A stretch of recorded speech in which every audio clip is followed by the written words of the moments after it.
안녕하세요. 돈 버는 지혜입니다. 내년부터 청년층에게 월세 20만 원을 지원하는 청년 월세 지원 사업의 시행이 확정되었습니다. 주거난을 겪는 이들에게 도움을 주자는 취지는 좋지만 내년 3월 다가오는 대선을 앞두고 젊은 층의 한심을 사기 위한 현금 살포 정책이 아니냐는 비판도 나오고 있는 실정입니다. 기획재정부가 의결한 사업 중 가장 눈길을 끈 건 청년 월세 지원 사업이라고 하는데요. 이 사업은 청년층 주거비 경감을 위해 만 19세부터 34세까지 청년 중 본인 소득이 중위 60% 이하이고 부모의 소득이 중위 소득 100% 이하인 청년들에게 12개월간 최대 월 20만 원의 임차료를 직접 지원한다고 합니다. 평가위는 이날 총 2,997억 원의 사업비를 들여 2022년 중반부터 2024년 중반까지 2년간 청년 약 15만 명을 대상으로 월세를 지원하기로 결정했습니다. 정부는 이 사업으로 청년층의 주거비 부담을 경감할 수 있다는 입장입니다만 일각에서는 대선을 석 달 앞두고 현금성 정책으로 청년층의 환심을 사려고 하는 게 아니냐는 비판이 나옵니다. 그간 일부 지방자치단체에서 저소득층 청년을 대상으로 월세를 지원해 준 적은 있지만 중앙정부가 직접 나서서 월세 사업에 국비를 투입하는 것은 이번이 처음이라고 합니다. 이에 맞춰 형평성 논란도 더 뜨거워질 전망인데요. 또 누군가는 이 정책을 다르게 이용할 텐데요. 정부는 지원 대상 기준으로 본인 소득과 부모 소득을 제시했는데 이는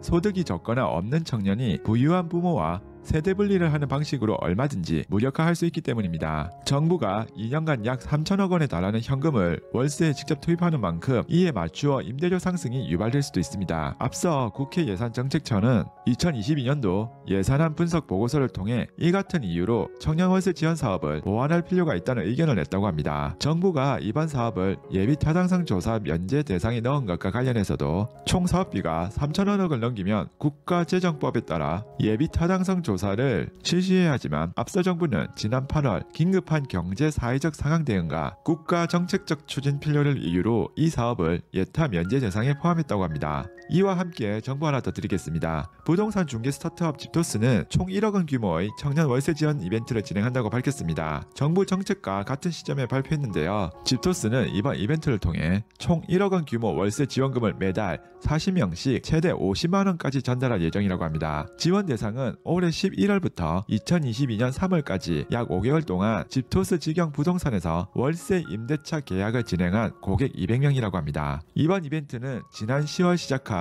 집토스 서울 청년 주거 지원 캠페인의 일환으로 주 고객인 20대 청년층의 주거 부담을 덜고 실질적인 주거 지원을 선보이기 위해 준비됐다고 합니다. 이 두 가지만 잘 이용하셔도 최대 월세 70만 원까지 현금 지원을 받을 수 있겠습니다. 청년들의 입장에서는 돈 한 푼이 아쉬운 만큼 월세를 지원해주면 너무나도 고마운 일이겠지만 집주인 입장에서는 이런 점을 노려 월세를 같이 올리면 아무 소용 없을 수도 있는 점이 불안 요소가 될 수도 있겠습니다. 오늘 영상 주위에 혼자 자취하는 청년들이 있는 가구가 있다면 알려주시고 내년부터 직접 현금으로 지원하는 정책이기 때문에 잊지 마시고 꼭 혜택 받으실 수 있도록 기억해 두시면 좋겠습니다. 영상 유익하셨다면 구독과 좋아요 부탁드립니다. 감사합니다.